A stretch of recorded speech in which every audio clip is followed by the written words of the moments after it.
Hey guys, so I put out a poll and some of you said you were interested in how I made my steak. So I poured oil first, then I started adding my meat to the pan. You see, the oil is not much.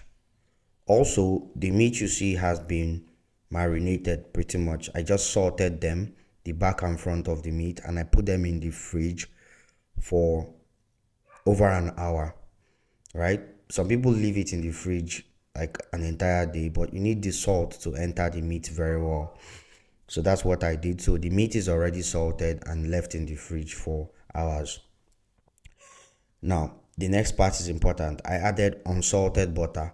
Why am I using unsalted butter? Because the meat is already salted. I don't want the meat to be too salty.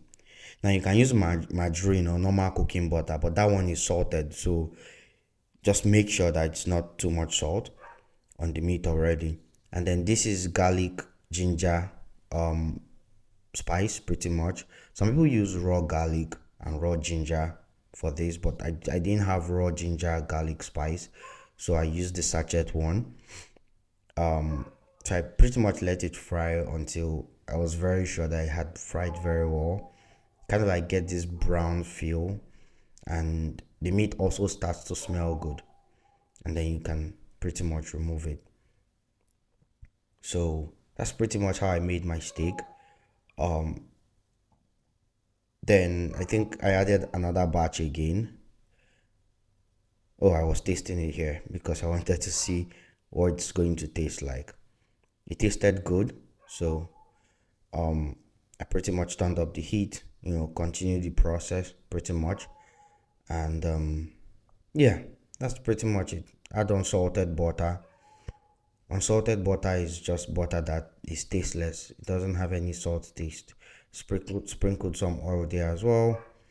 You know, kept frying it, and that's it. That's pretty much it.